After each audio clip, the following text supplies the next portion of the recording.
So welcome everybody. I'd like to be able to see the people who are actually here as well.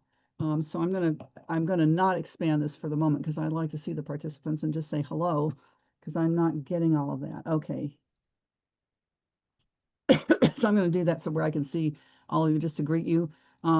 This is just a basic the campaign media overview. And the thing about this is that this was developed for a virtual campaign workshop, and what we're covering, what I'm going to cover would be done over the course of maybe a couple days or several couple hour long sessions. When we talk about materials, we talk about productions and things like media events, press releases, and things like that. But the idea is to give this PowerPoint so that people can see the kind of things you should be talking about or thinking about when you think of media. And we'll talk about something a little more focused and how to use your brain a little better when you're talking about media. So I'm going to get this in a place where I can see. So now is this now the full screen, Anne? Yep. Okay. Got it. And I actually have another thing I want to watch for. Okay. Now let me ask you, are you still seeing this full screen? No, now it's gone into Okay. the Okay. I may go back and forth with some of this. Well, I may just go back for a moment for some of this, but I'll put this in. Okay. So basically, this is the campaign media from a virtual campaign school. A lot of this stuff is quite old. It's older than 2020, but keeping it here because a lot of the stuff that you use dates back pre-social media, but the strategies and the messaging and how you formulate things um, don't change, or they adapt, but you still want to use them, and the strategies are still often the same. What happens is that the technology and the material that you use and the way you use to get them across to your target audience or target demographic is what is you'll adapt to. This general overview it shows what you would want. You would want to have your media coordinator, and under that designation, there are now other volunteer or sometimes paid staff positions for a campaign. Media resources, online resources, because so much of that now is online with social media and video, and then media releases, press conferences, and general media tips. Marshall McLuhan said the medium is the message. When you're running a campaign, now this is different from a political party or organizational strategy because you've got a little more focused and a little more intense and active calendar when you're running a campaign. You have your content, which is your policy, your goals, and the message.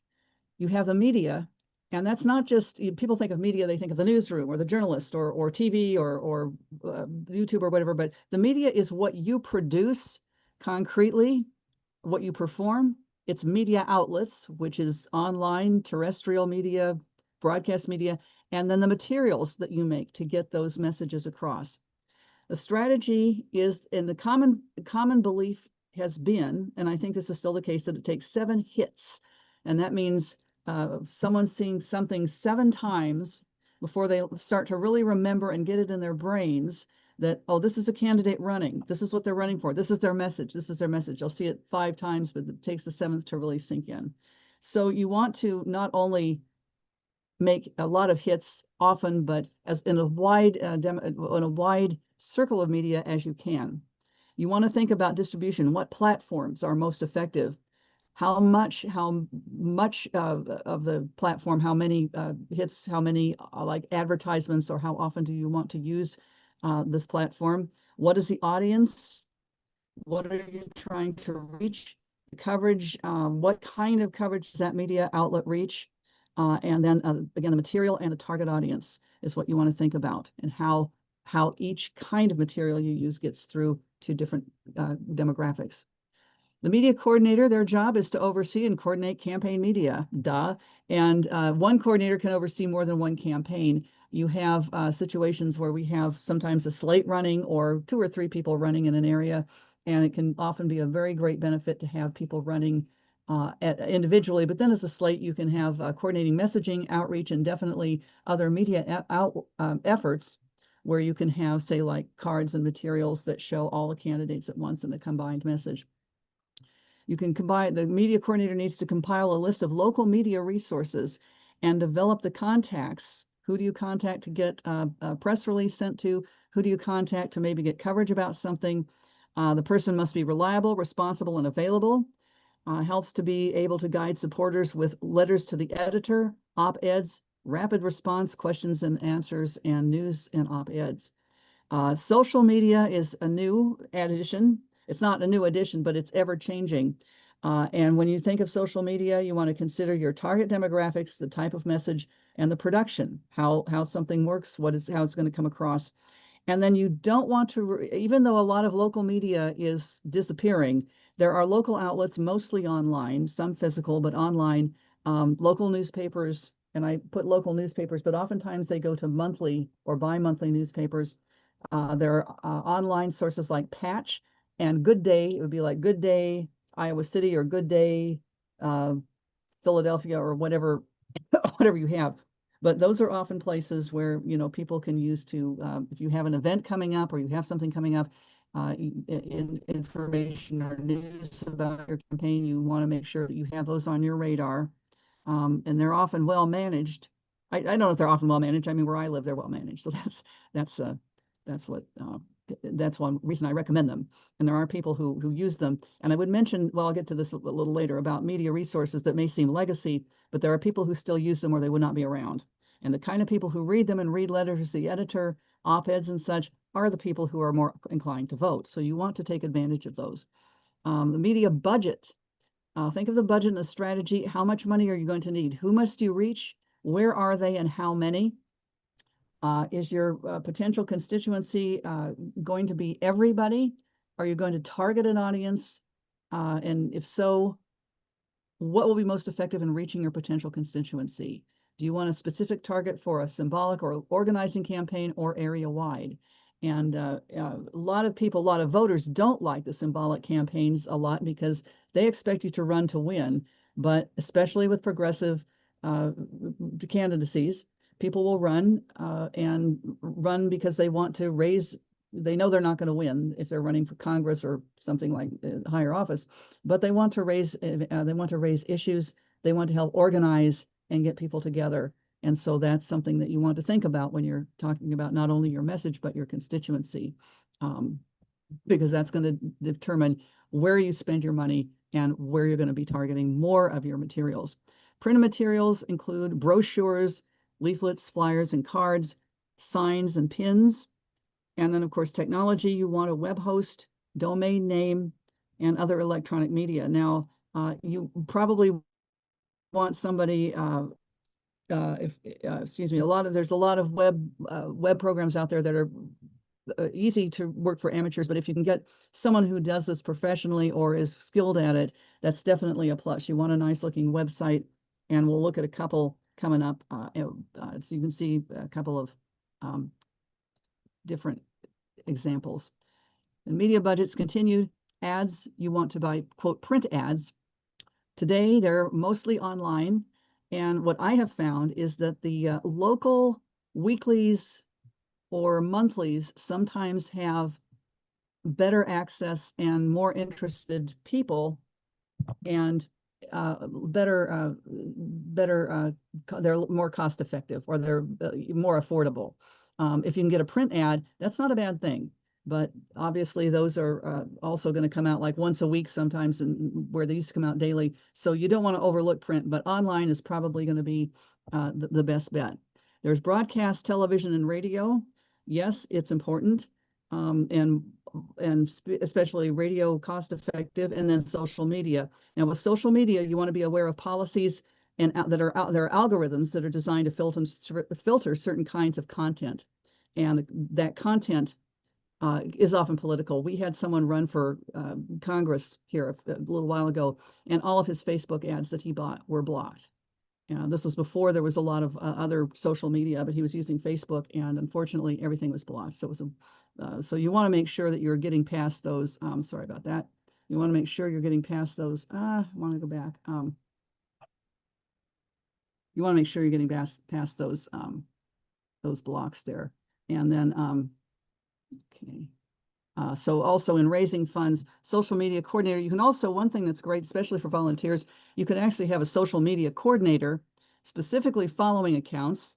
It's often a fun volunteer activity. Make sure to save the access information. One of the worst things that happens is that somebody leaves and I forgot the password. I didn't save the password. So you want to make sure that you save the password.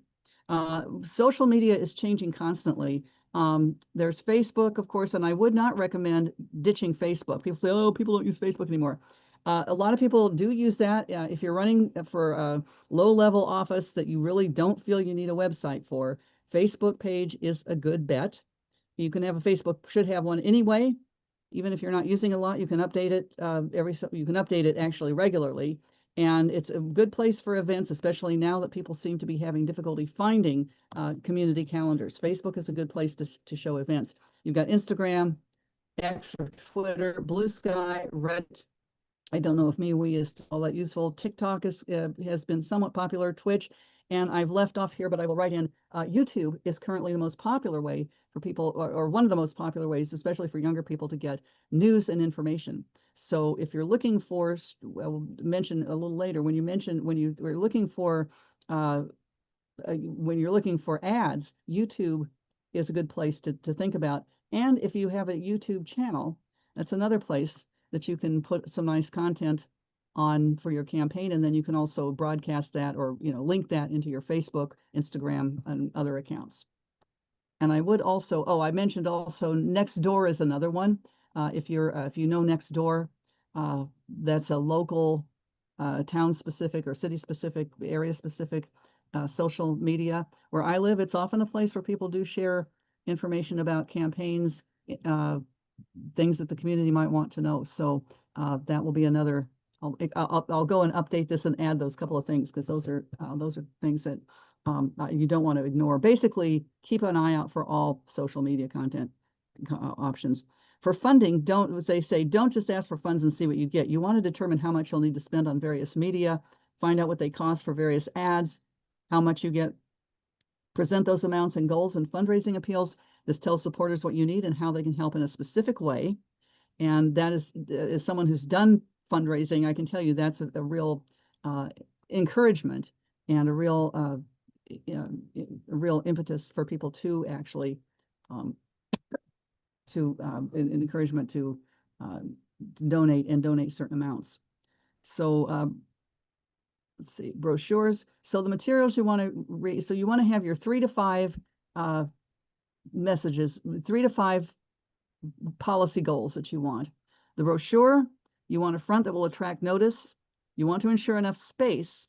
The color scheme should be appealing to the eye, and you want to have a nice candidate photo, information about your candidate relevant to the constituency, any endorsements that you've received, and then of course contact information, where to find more information, your website, and then of course you might want social media. For a brochure, you might just want the images placed on to save time, but you'll want to make sure that people know that they're there. Also, tear off portions for donations, volunteers. People can host a house party or coffee or put up a sign. Here are a couple sample brochures. The one on the left was one that I think I chose because I thought it was helpful. You can see exactly what it is, even long distance. And then it's got decent information, and then you have different categories of things that it's showing you very clearly. On the right-hand side, it's okay, but you've got a lot of busy stuff, and people will generally not be looking to go through and try to read tiny print and work through a lot of different policy points and that kind of thing.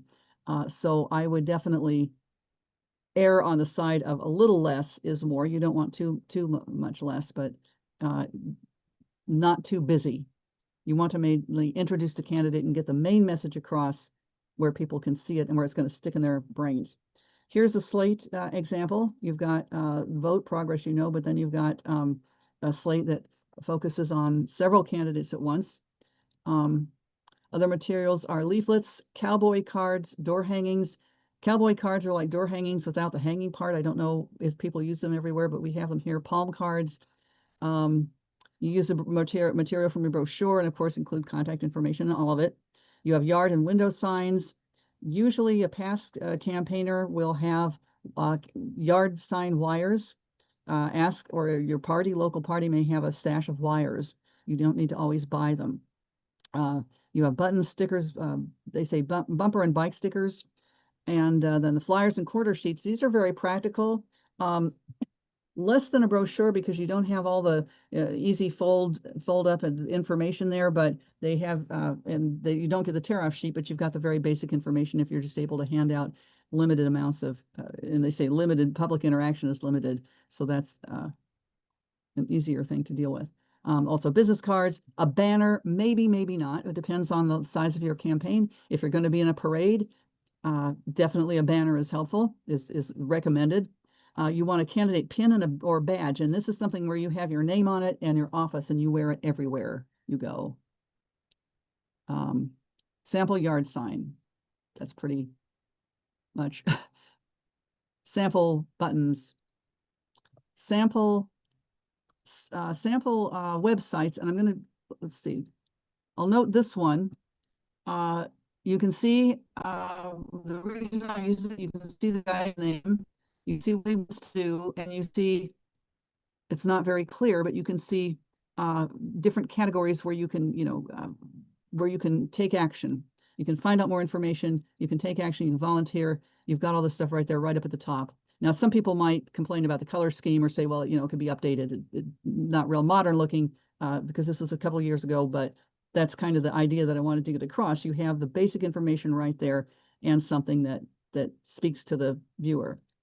This, I would say not quite as good, and I know I insulted people from New York by using this guy, but he basically, again, it's a nice message and a nice photo. A little less easy to find stuff, but you notice that he does have the social media links there and a way to get more involved. And then with this guy, well, we have prosperity and we have a political and we have a bunch of statistics. And if anybody can figure out who this guy is and what he's running for, please let me know because I'm not sure. So I'm sorry, but I did use this as a not very good example. And I have one other example that I want to use here very quickly. This is a brand new one. I want to stop the share and I want to share again very quickly here.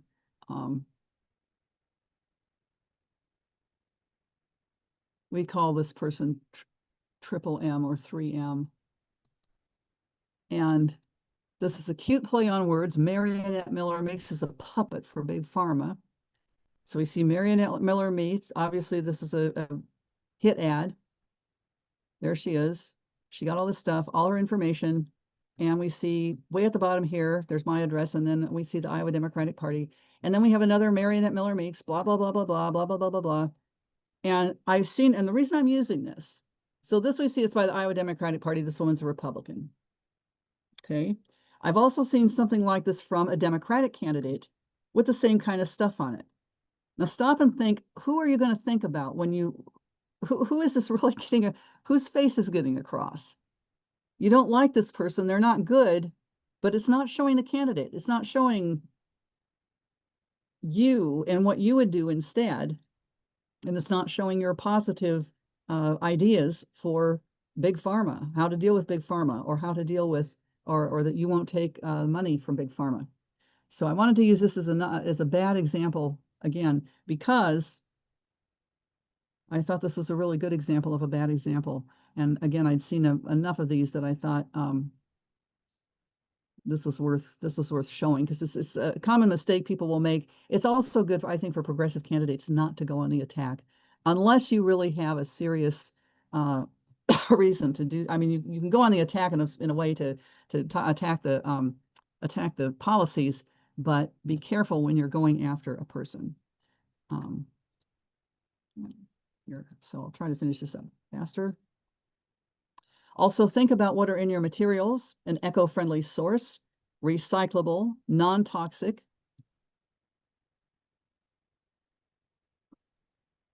Oh, Justin, yeah, I mentioned next door, Justin, so thank you. So non-toxic, recyclable, eco-friendly source, if you can. Um, Now, some people don't live in areas where they can always do this, but union bug, um, and that's important, definitely. Now, I live in an area where they don't have one unless I send it out of town. However, labor donated or locally made local business, where they have people who will like to support progressive candidates, is also something you can use if you have that option, or you could have both. That would be even better.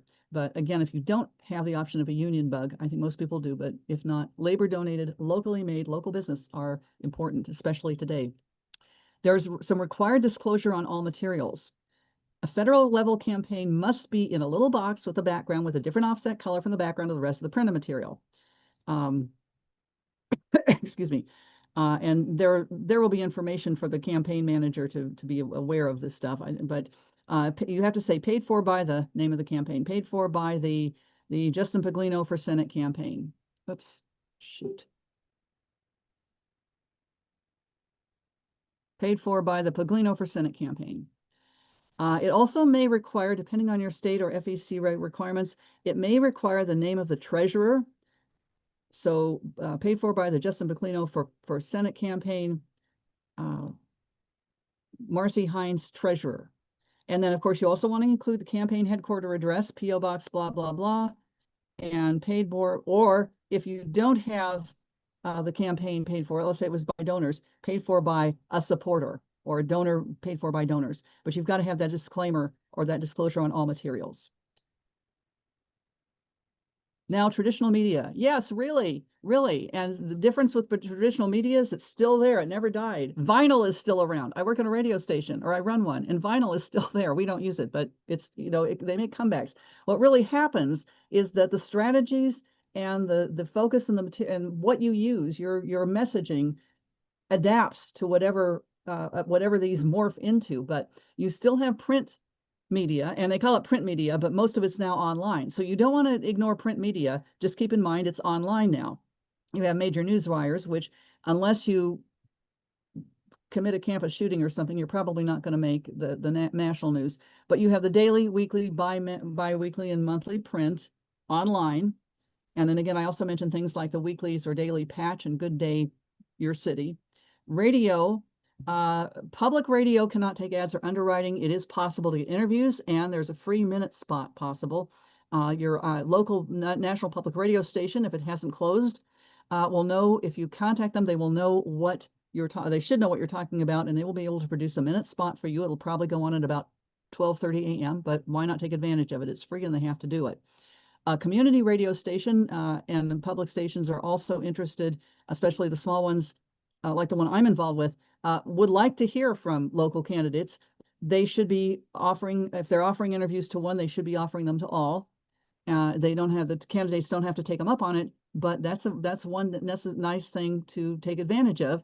It's free, and often they will give you the file of the interview, and you can put that on your website. Also, local commercial radio is, I think, one of the overlooked, but a good bet often. It may be more affordable. It is more affordable than some other outlets, and it's often online, almost always online. So you can approach your local station, even a like Clear Channel station will have a local, if they have a local outlet, they will have somebody there that can produce a commercial, or even just a spoken minute commercial for you. And then you pay based on how many times you want it to air and when. And of course, again, these are often online. I would say if you're going to produce your own, beware of music licensing requirements, especially online, because commercial radios will definitely have paid license fees, but you want to make dang sure that you're not stepping over the line, because the FEC is really picky about that. I also mentioned television, the cable. A lot of people are abandoning cable now for streaming. Public access is one. If you still have public access in your area, they often also like to interview local candidates. Streaming media is now much more of an interest to people, and I would definitely recommend looking into streaming podcast. And there are studios that will produce a podcast commercial for you. I was hoping to get a Geico commercial because they are famous for being really clever, including one where people are talking and not saying anything except making sounds, but you understand them. So if you have that option, I think it's a great way to get a cute ad out. You can get that on a podcast, like a local news podcast, regular news podcast, or other content. And you can also run streaming ads on things like Pandora or Spotify. For those people like me who don't pay for the premiums, you get the commercials. So I definitely recommend looking into those. And I do definitely recommend checking out a service where they will produce something for you. You get a better sound. Definitely if you're looking for video, now you can make your own, with a cell phone and have something pretty nice, especially for something like TikTok or something like that. But if you really want a nice commercial, I would definitely try to look for someone someone who could do a more professional job. I didn't mention YouTube here, but that's another streaming media thing that you definitely want to. Of course, that's not legacy anymore, but kind of a legacy, but it's kind of was a legacy and now coming back. For traditional resources, be aware of how, and non-traditional as well, be aware of how journalists and reporters see the news. They're looking for news, and a major scale candidate running for office in the third party isn't going to win like they don't think. So they're probably not going to be as interested in that. But it may be that you can have an angle on the campaign that would interest them if it hits a local issue, or if it hits a particularly current issue and you have something innovative to say.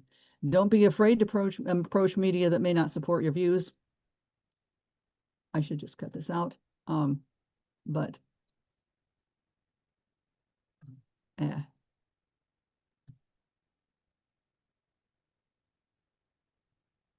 sorry.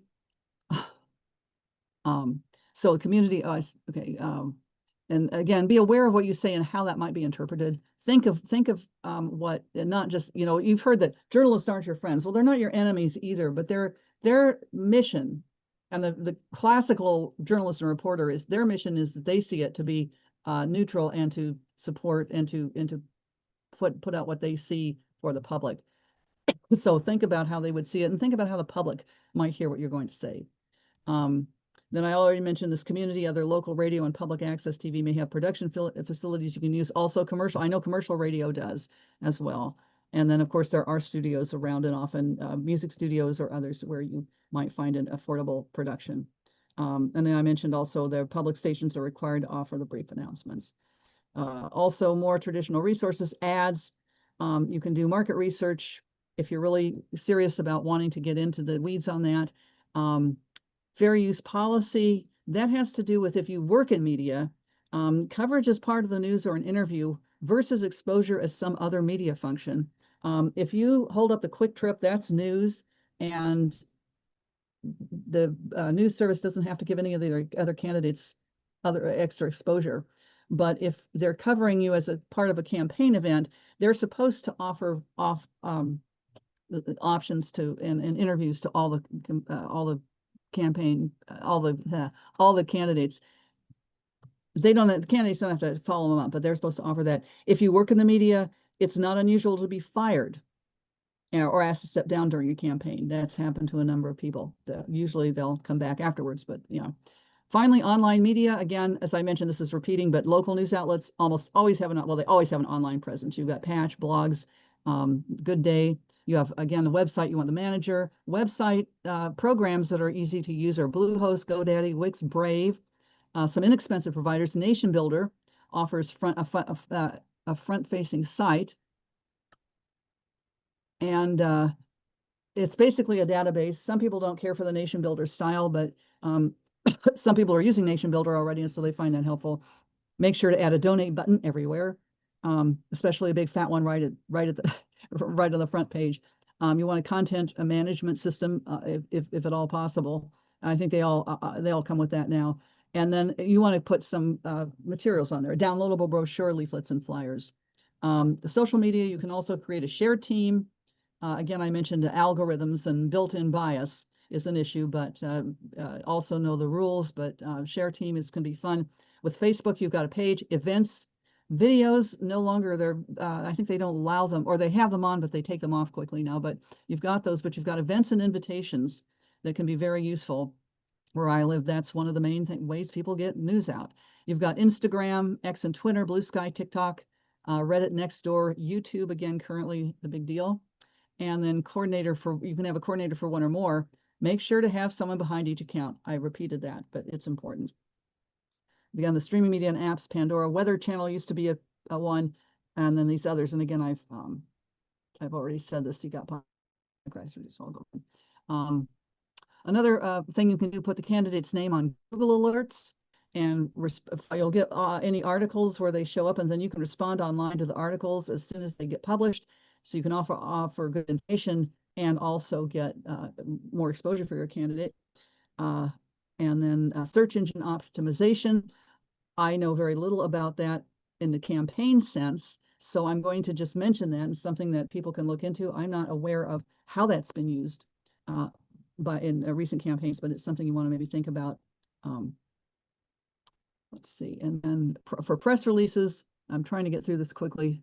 And I have another sheet on this that when I can send the PowerPoint if people want it, and then a sheet that goes into more detail. Basically, the candidate's the subject. You're the subject. You want to have your name, email, your email, and contact info in the first line.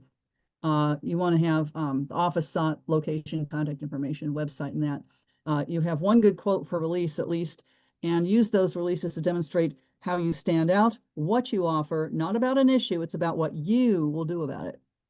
You want your name, website, blah, blah, blah, blah, blah. I just said that. So, basically you can see this is kind of a template. You have the date, it's released, media coordinator, text, more information, contact.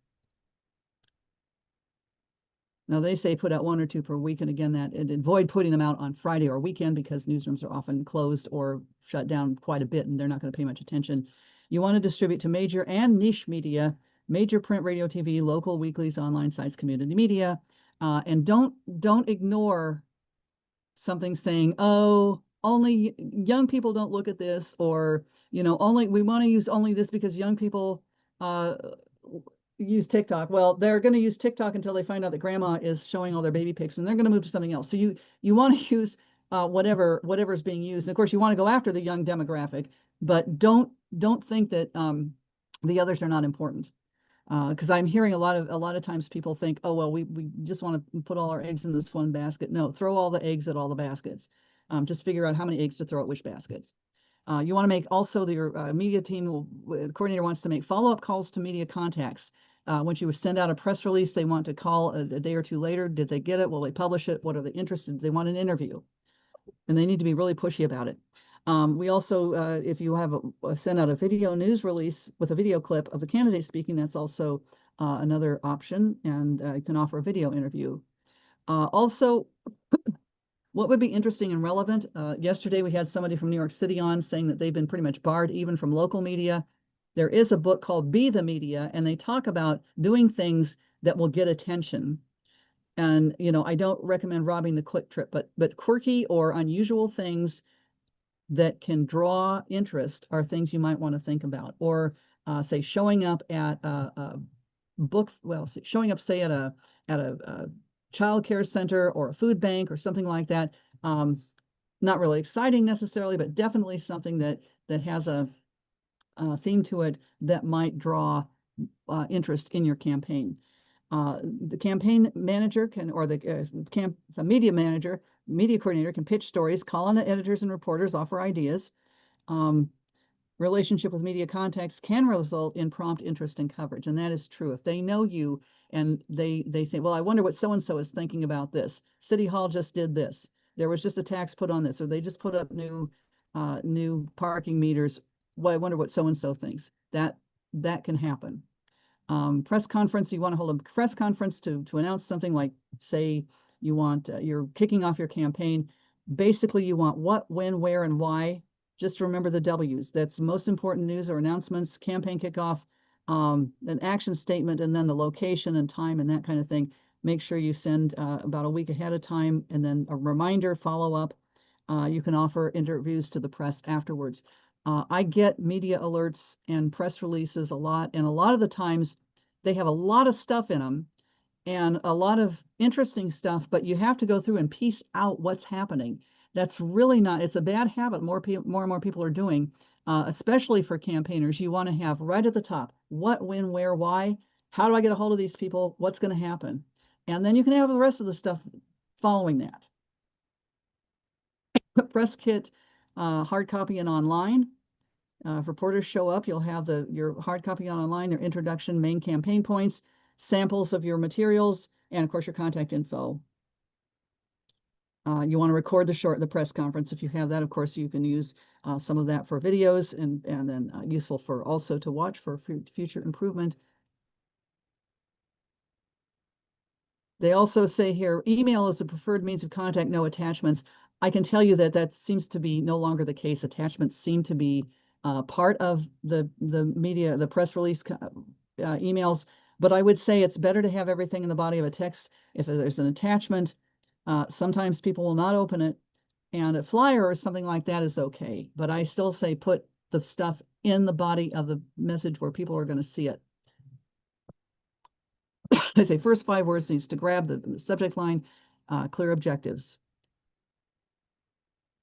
Letters to the editor, and 2 or 3 points. And people can actually set out some points for people to make, and volunteers can take the initiative and select places to send these letters and basic points, and have them not necessarily pre-written, but help people who are not necessarily confident in their writing skills to have a chance to send in some letters. Op-eds a little more in depth.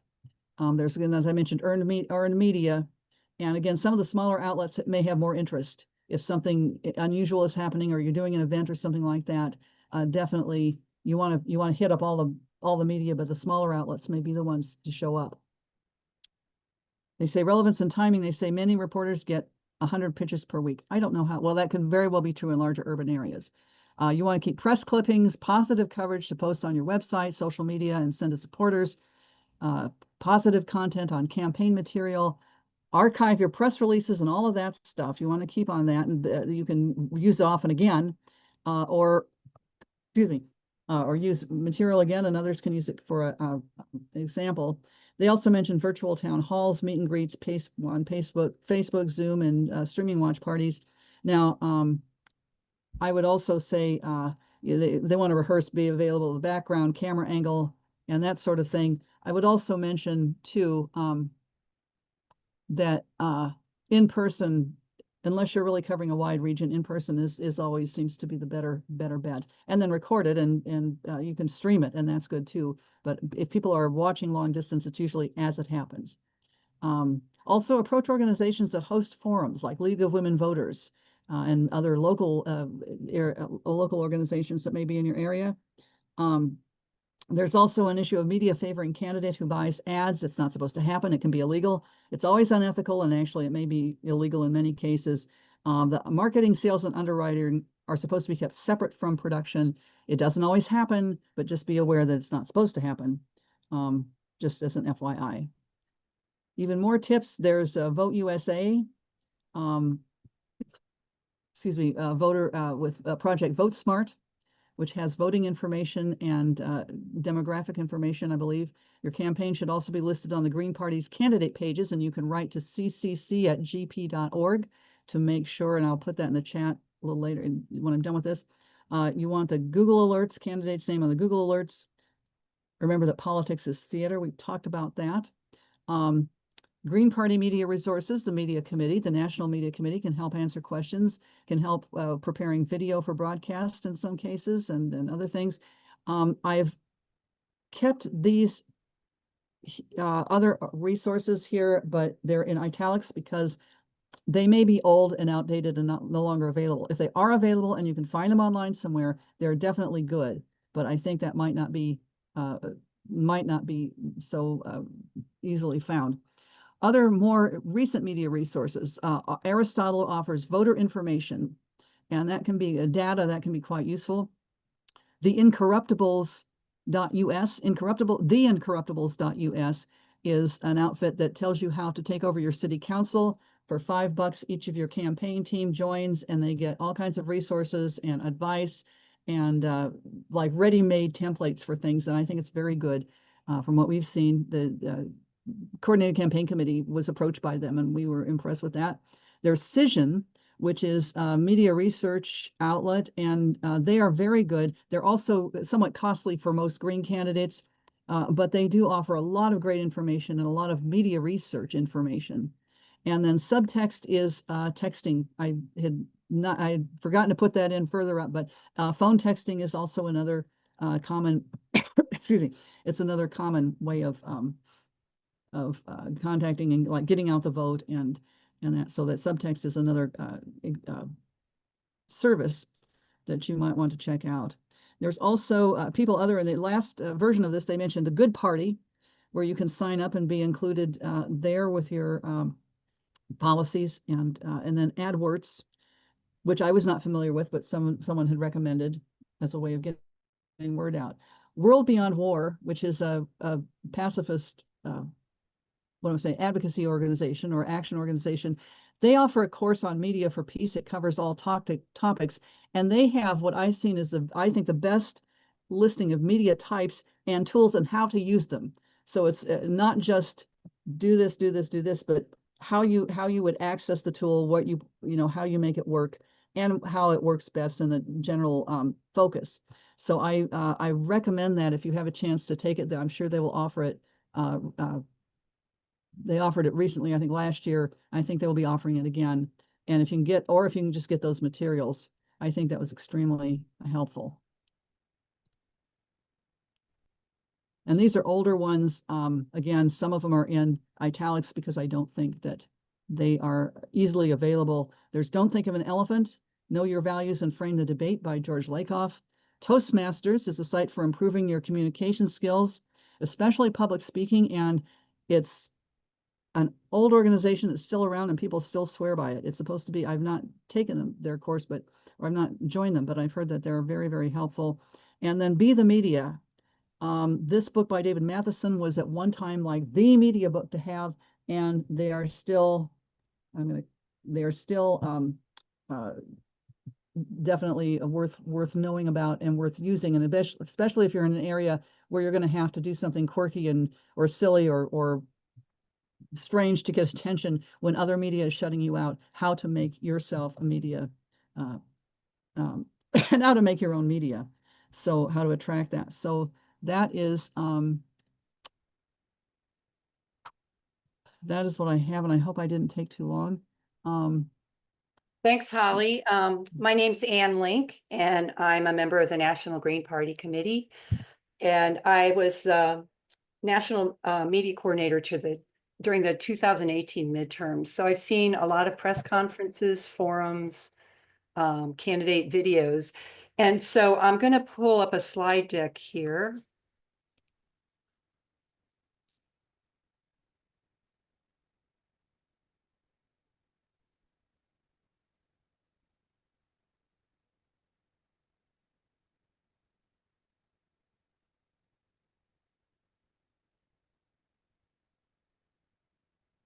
So we're going to cover presentation, preparation, content, and framing. And towards the end, about a half hour, we'll look at an interview on the show Democracy Now! With our 2024 presidential and vice presidential candidates as we discuss framing. For preparation, forums and press conferences are a great way to introduce your campaign. And in many cases, they may be the first and only time prospective voters get to see you. But this information is good for other things, like sometimes a TV station will allow you to do an interview that will be posted on their website. It's helpful for social media. And so hopefully these skills can transfer to a lot of different venues. It's important to write up note cards in advance on what you're going to talk about. And you want to include your name, the office you're running for, and your website, a brief description of your experience, and a concise summary of several key points in your district and how you would address them. The reason I bring that up with the name is you'd be surprised when you get up on a stage or a podium, sometimes your mind goes a little blank. And I've listened to people that didn't say their name or office one time, except through the person who introduced them. So I recommend it saying at the beginning and the end. Try to anticipate questions and write down answers to the questions. It's better to repeat 3 key points 10 times than 10 key points 3 times. I'm going to repeat this because it's so important. It's better to repeat 3 key points 10 times than 10 key points 3 times. Green Party candidates are often shut out of debates and forums, and we don't have a lot of money to advertise. So including the same 3 points every time you speak is an effective way to get them to stick in voters' minds. And that's something that Holly covered. You want to include a few sound bites. These are short, catchy phrases or sentences that capture the essence of a point in a way that will be memorable to the viewer. A famous soundbite shown here is by Rosa Clemente, our 2008 Green Party vice presidential candidate. The Green Party is no longer the alternative. The Green Party is the imperative. And this, I still see this, like people still use this soundbite in their campaign materials. So it's something that's really lasted as far as a great soundbite. You could use rhymes like "we're going to continue to unite and fight for what's right." That's from Joshua Harris, who ran for the mayor of Baltimore in 2016. You want to practice in front of people and listen to their feedback. You can tape yourself on your phone and review it afterwards. Ask someone with a good camera and audio equipment to photograph or tape the forum or press conference so that you can link to the photo or video, or they can live stream the video directly to your social media pages. Try a wireless microphone or lavalier with a transmitter for the best quality audio. The audio is really as important as the video. It needs to be clear, loud enough to hear, and free of background noise. And I'm actually using a microphone now, even though I'm at home, because when I don't use it, my room sounds a little echoey. So be aware of how you sound on audio. The rule of thumb for clothing is to dress for the office you're running for. You can copy other elected officials from images on the internet. And usually this means a suit and a tie or a blouse and a jacket, sweater, or scarf.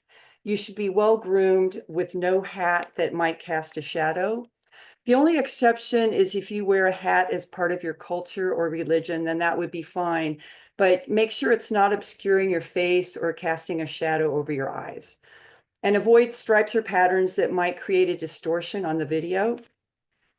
It's really important to adjust the microphone and the podium to your height. Too high and the microphone will be right in front of your face. Too low and no one will be able to hear you. Every experienced candidate that I see always does this. And I see this even in like national debates. They'll adjust the microphone. Be aware that the podium is amplified, so be careful with bracelets jangling or pounding the lectern to prove a point, which is very distracting. You want to take time to prepare once you get to the lectern or wherever you're standing, and take a deep breath before you start. You can bring a well-designed sign to attach to the podium, but be respectful of the rules of the venue where you're speaking. You can also have supporters with signs standing behind you where it's appropriate, such as at a press conference where you announce your decision to run, or an event where you're trying to call attention to a particular issue. This photo is of Diane Moxley, who ran for Congress from New Jersey in 2018. She's got the National Party backdrop behind her. And your local or state Green Party could consider buying a generic backdrop, and such as the one used here, and then you can use that for multiple events. So Diane's doing everything right here. She's got her sign. It's a well-designed sign. She's dressed like she's ready to step into office.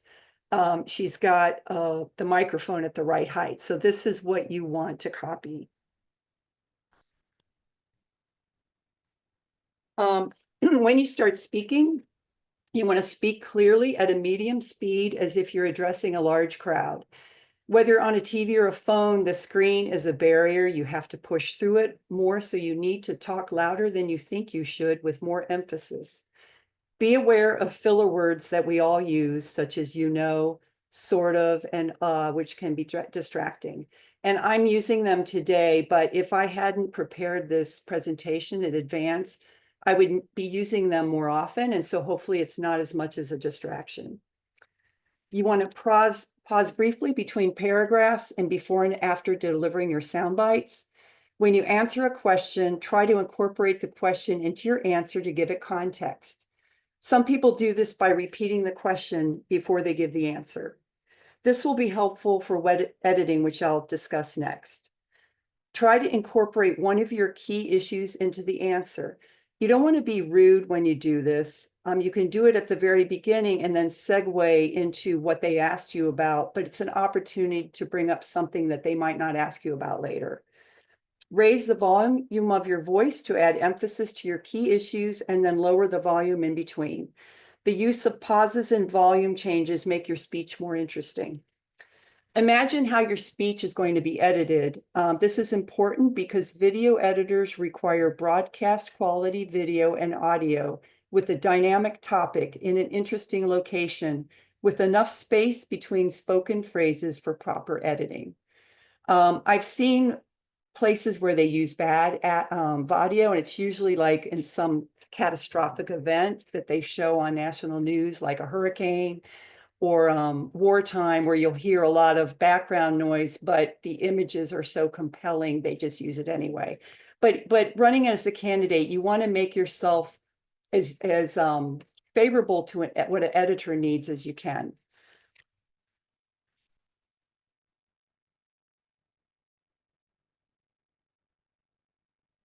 Pick 3 main points from your list of issues to focus on and cover them concisely. Reporters are looking for interesting and provocative articles to write about, so try to create an engaging and compelling story for them. Give your name and office at the beginning and the end of your allotted time. If it's a district office, then give the name of the areas or towns it includes. It takes at least 4 minutes to transcribe 1 minute of audio. So it's really important to repeat key points so that reporters have time to write them down. If you speak too fast, then people will be trying to process what you just said. And at the same time, they're trying to listen to what you're saying next, and they're not going to remember anything. Include relevant personal experience, especially any that relates to the office you're running for.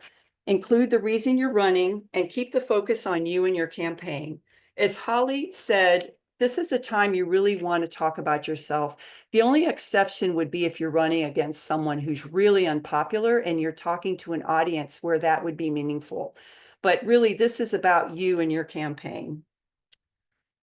Include concrete examples of how you will address key issues in office so that the viewer can imagine you in the office that you're running for. You want to create a high quality red headshot, and that means 300 dots per inch or DPI, which is the standard required by newspapers and websites. If you're creating your own on your phone, then set it to 300 DPI instead of 72 if that option is available. These are a couple headshots for one of our Green Party office holders, Sylvia Chavez, who was re-elected last year to the Calipatria, California City Council. These are high quality professional headshots that are well lit and composed. They have a lot of detail and they show a nice proportion with her head and shoulders. If just your head is showing, it can look disconnected, and if too much of your body is showing, it distracts from your face.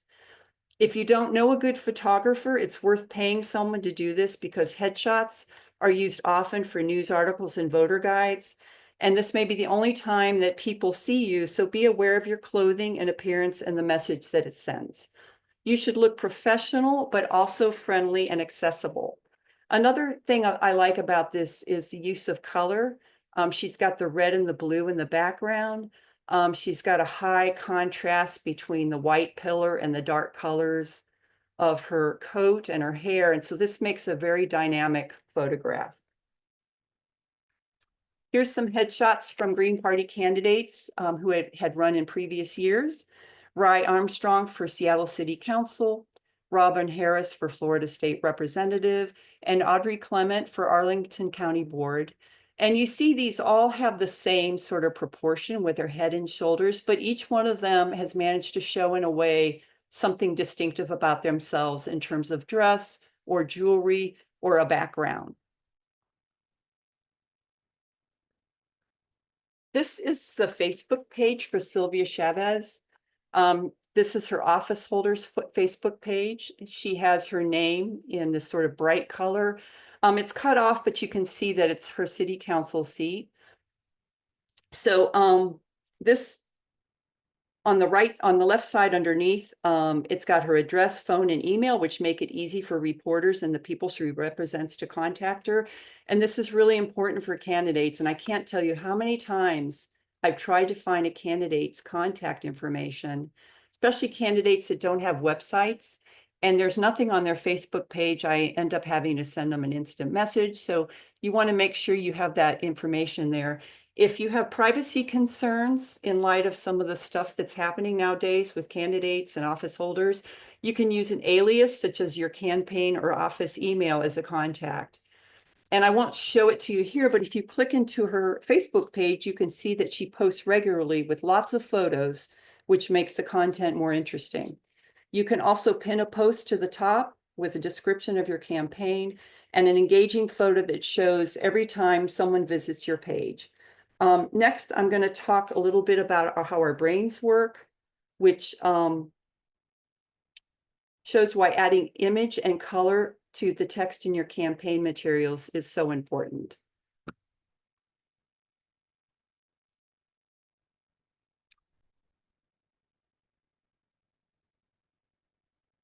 This is an image of the areas of the brain.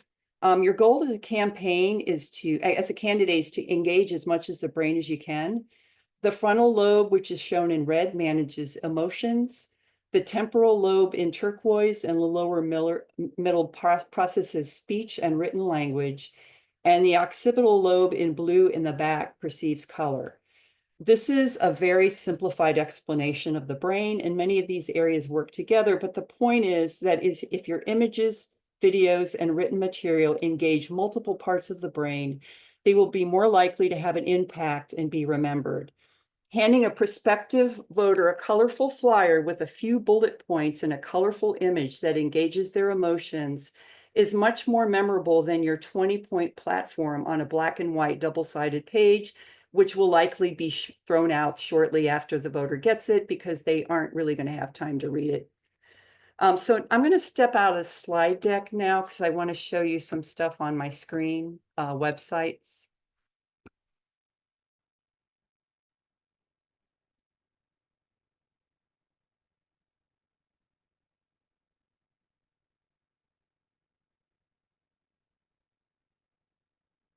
This is a website for Robert Smith, who's running for US Senate in Texas.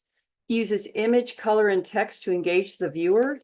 You can see his name and office on the text on the left, on the top left, and the text below gives the main point, vote for change, and his name and the office that he's running for. My strongest emotional reaction to this is to the ocean picture because it sort of reaches the nonverbal parts of my brain. Particularly for me, my family went to the beach a lot when I was a kid. We used to camp, and it reminds me of that. It also reminds me of our Green Party issues in terms of our concerns about what's happening with the oceans and global warming. He uses green and blue to reinforce the connection of the Green Party and the water. He also uses a conventional headshot structure with the head and shoulders, but he's got his own spin on it with the color and design that matches the website. I wouldn't use this for a voter's guide. I would just use a conventional one, but I think for your more creative materials like brochures and websites and social media, I think this is really interesting to look at.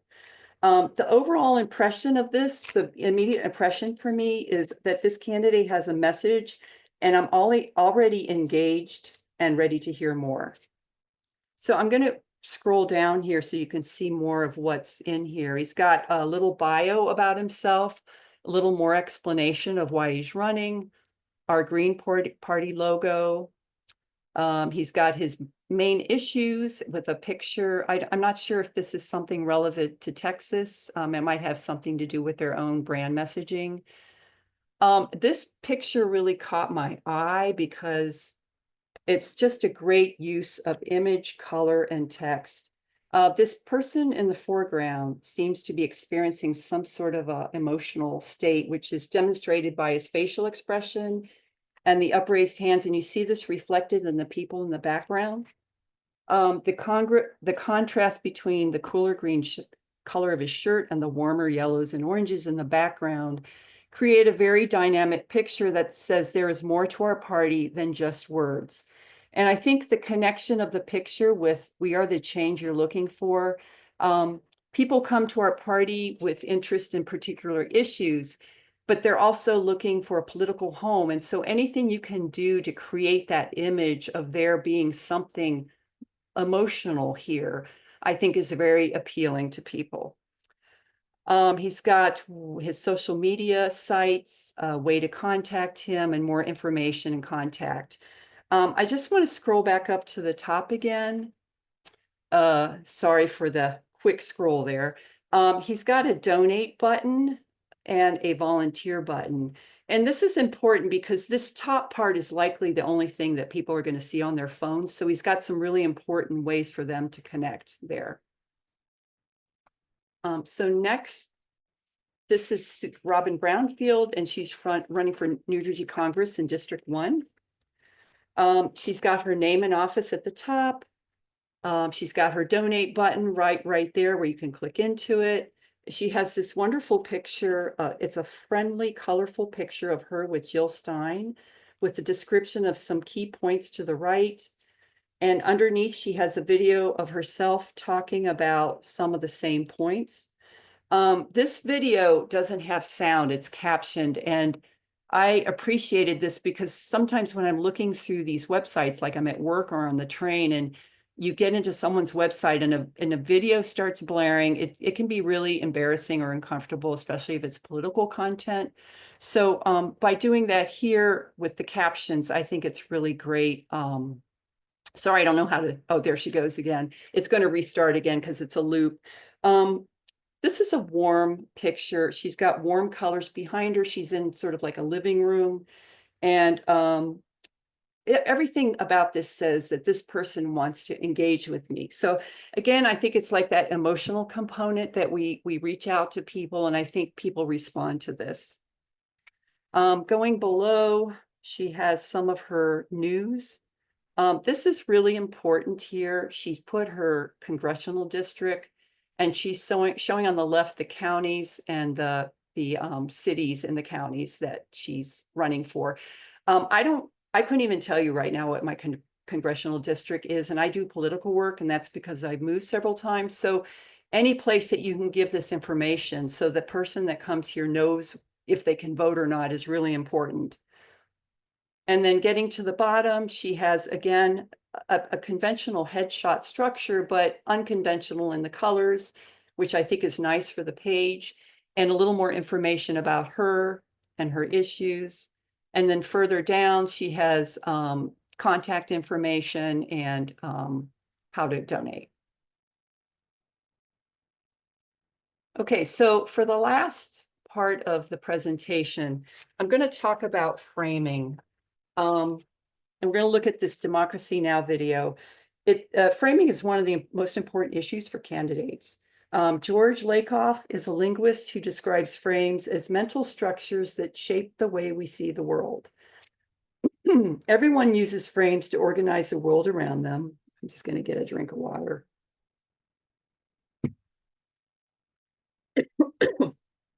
A reporter's frame is called an angle, and it's the specific viewpoint or perspective from which they tell their story.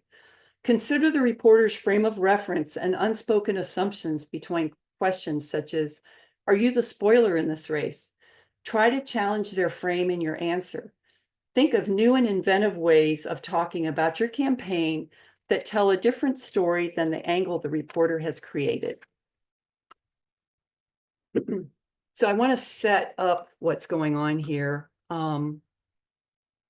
Just hurrying because we don't have that much. Sorry, before she starts talking. In September 2024, Democrat Alexandria Ocasio-Cortez uploaded a lengthy post on Instagram criticizing Dr. Jill Stein, the Green Party 2024 candidate for president, and framing her as a predator. Amy Goodman reposted the post and gave Jill and her running mate, Professor Butch Ware, a chance to respond. I'm going to play the video, which lasts around 6 minutes, and then talk for just a little bit about how they challenge the framing and assumptions that are going on here. But New York Democratic Congressmember Alexandria Ocasio-Cortez was asked in a recent Instagram Live about voting for the Green ticket in November. This is what she said. What I have a problem with is the fact that if you are running for president, you're the de facto leader of your party. And first of all, trust me on this. I run as a third party candidate in New York. I'm also run as a working families party candidate in addition to running as a Democrat. Because trust me, I've been on record that about my criticisms of a two-party system. So this is not about that. But you are the leader of your party. And if you run for years and years and years and years and years in a row, and your party has not grown, and you don't add city council seats, and you don't add down ballot candidates, and you don't add state electeds,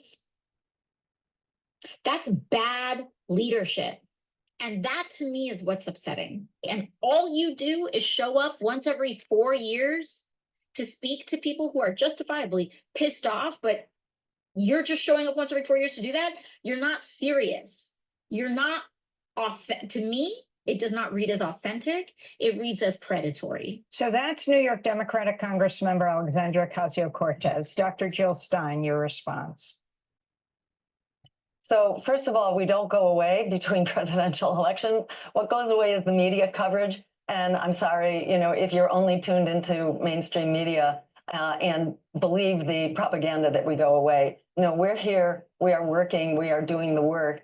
We have elected actually some 1,500 local officials over the last 2 decades or so. We currently have 150 local electeds. We have to run at the national level, unfortunately, because of the rules that Democrats and Republicans make. Those rules require us, in order to maintain our ballot status and to run as Greens at lower levels, we actually have to run in many states at the presidential level. So this isn't a choice that we have. Furthermore, you can't compare Greens, which are a people-powered party under attack, above all, by the Democrats, to the Working Families Party, which is really not a third party, it is a second ballot line for Democrats, either for current Democrats or for independents on their way to becoming Democrats. As such, they are not under attack by the Democratic Party. And what destroys third parties, and by the way, the Greens are the giant among third parties. So compare us to all other true people-powered third parties. We are the only ones that manage to fight again and live for another day to continue the fight. And when you're fighting on such a very steeply tilted playing field, it requires building quite a head of steam in order to build support. And over the 3 races that I have run, and AOC is wrong on that, I was not running every 4 years. I didn't run last time. But it's very important that the party keep up its momentum in order to now be recognized as the alternative to the parties of war on Wall Street. So it's not like we're standing still. We're actually under enormous pressure that has essentially killed all other small parties, whether you look at the Labor Party that was launched at around the same time that the Greens were, the Peace and Freedom Party, which only got as far as 14 ballot lines across the country. They've been beaten back to just 2. The Socialist parties, which used to be on the ballot all over the country, they've been beaten back to just a city council here or there. They do not have national ballot status anywhere except for PSL, which Party of Socialism and Labor and Liberation, which has it only in California. So true third parties, which are people-powered, which do not take their marching orders from the war machine, from AIPAC, from Big Pharma. We play on a very different playing field that AOC is not familiar with. And I'll just, conclude my comments. The nickname that my running mate actually gave to AOC is AOC Pelosi. What exactly is she doing with the battles that she has won? That's why we're in this race, so that we can truly serve the critical and dire needs of the American people. Okay, I'm going to stop because this goes on for quite a bit. I want to go into Butch Ware is also responds. So let me get to that point.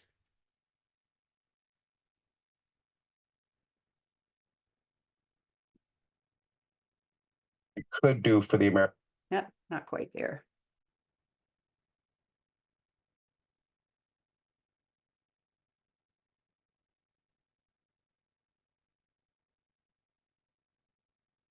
for clemency.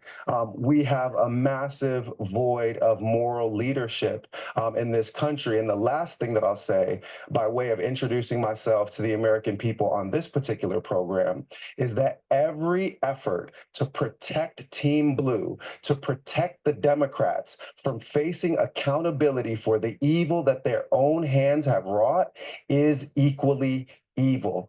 If you are trying to shield them from the electoral consequences of 200,000 plus deaths in Gaza, the electoral consequences of 11 months of genocide, of increasing police murders in every single year since they have been in power, in sending troops in riot gears in Democratic controlled cities, Democratic controlled states to crack kids' heads like they did at UCLA, like they sent troops in riot gear to my own campus at UCSB, then you are part of the problem. Wake up and unplug from the propaganda machine. Everyone is fear mongering around Trump as though fascism is not already here. So have entered this fight alongside a lifetime humanitarian, peace activist, ecological conservationist, and moral leader, Jill Stein, in order to shake America out of its stupor. You have more choices than just blue militarized fascism or red militarized fascism. You can actually vote your conscience, vote green. And the last thing that I'm going to stop this there because it goes on for quite a bit and we're almost out of time. But I just want to, I brought this up as an example because this was like a particularly vicious attack. And most of what was said by Ocasio-Cortez is actually not true. For example, we found out that we've actually had a 5% increase in voter enrollment over the past I guess more than 6 months since November of last year, the presidential election. So that race really has helped us. And the other thing is we do have a lot of people in office, and that's one of the reasons why I included Sylvia Chavez earlier, because she's a council member and she's been elected twice. So we do have people in office doing great work who are getting reelected. I just want to quickly say, because we have to get off now, I thought they did a really great, Jill and Butch did a really great job of combining factual information and statistics with a lot of pushing who we are and what we're about in a positive way. And also Butch said some really nice things about Jill that sort of counteracted that predator message. What he goes on to say later is he talks about how they've lost the swing states and they've lost mostly because they've lost the Muslim vote. And he brings up some really great polls about what happened with that vote. So anyway, try to have statistics on hand that back up an alternative point of view as you try to reframe the discussion and put your opponents on the defensive. Why haven't you changed the laws around ballot access? What are you doing with the power of your office? So as a candidate, try to be prepared for negative framing, do research on how opponents are positioning themselves and what they are saying about you, and gather facts and figures to challenge their claims. So let me step out of here. We have someone coming in at 3:30, so we respectfully need to get out of here, but I think we could spend a few minutes if anybody has any questions that they want to put in the chat. So I'm just going to change the focus here. And let's see. Do you want to open this up to gallery view for people to? You may have to do that. Okay, I'm I'll not try. sure how to do Does that that. look, is that gallery view now? Are people seeing everybody? Yeah, I really want to get rid of me being in the, oh, here, I know where to do it. Could you Okay. see that now? Because I just did, Yeah. but maybe I'm only the Yeah. only person seeing it. Okay. I think maybe 5 minutes because we do need to get out of here. Does anybody have any insights from their own campaigns or anything that you'd like to bring up? I would say very quickly, the stuff we went over, that what Ann did is something that would probably take a longer in a real campaign school, but went in depth to one of the areas. The PowerPoint would take place over a couple days. And in retrospect, I'm thinking next time, just take one of these sections. We wanted to have something that would give a real overview for people to at least be able to say, okay, we need to think about these things and have this kind of in a set. But it's a lot of, and very horizontal and not very going to depth. Oh, Craig is Craig. Sorry. Go ahead. And then Josh. Hey, I think Josh was on first if Josh wants to go quick. Yeah, I just wanted to ask, I used to, back several years ago, I worked on Elise Galvin's campaign against Don Young, and obviously she's a Democrat. And reflecting on her answer about how to fix or improve the economy in Alaska, it was all we could get more military contracts, more bases, and I was wondering how I could talk about my disappointment with that without, going where Butch went in his response. Like, how do I say? I feel like Alaska has a lot more to sell than, death and destruction and supporting. I mean, I get frustrated because a lot of people don't consider the military industrial complex fascism, but, it's true. I just want to say, I think it's really hard when your district has people hired that work in that industry. I've run into that with, when I lived in Ohio, knew a lot of people in the military. And so, and I was in a situation during the first Iraq war where me and another person were the only people against it. It was really miserable to just go into work. But I found that people want to be heard. And I think that listening to people, really listening to what they're saying and responding in an affirmative way about, well, they say their point, and then instead of saying, well, you should do this, you should do that, to say it from your own personal view. Like for many years, I've noticed how, whatever your personal view is, I think that's helpful with people that don't agree. The literature I think is more sophisticated in the website, but people really do want to be heard. And even people listening to you insulting someone may feel insulted themselves. So I think it's really important to, I think what Bruce did was appropriate for the venue. But obviously, if you're in a forum and you have a lot of local people there for and against, you want to tailor your presentation. Very quick, one other thing too, and it depends, because if you live in an area where you have like labor saying, we'll lose our jobs, or what do we do? Sometimes you'll find a green solution on the platform or a paper or something where they talk about, I know the California Greens have what they call just transition. So if you can find a policy that you can support that can answer to that directly, and you can't always, but that's one other strategy of having something ready to go and say, here's what we would do, and here's why it would be such a better benefit. I think Craig was next.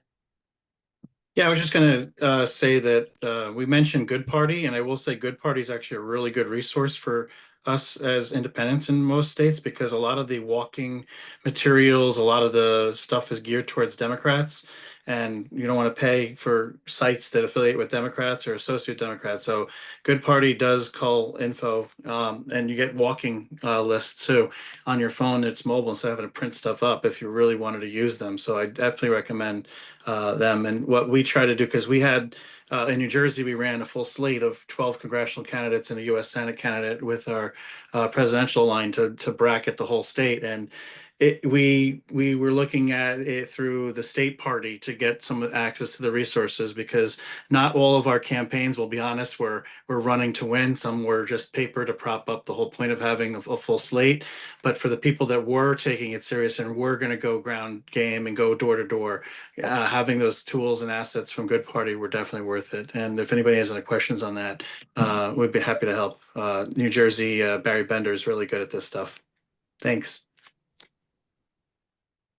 Okay, I think that's it. Thanks everyone for coming, and hope to see you in the other workshops. We have more workshops at 3:30, so I hope you'll hang around.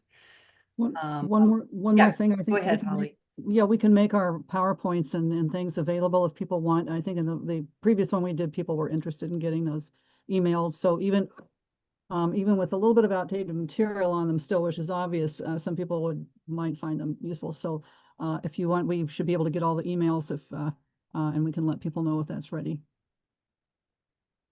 Okay, Thank you for everyone. coming.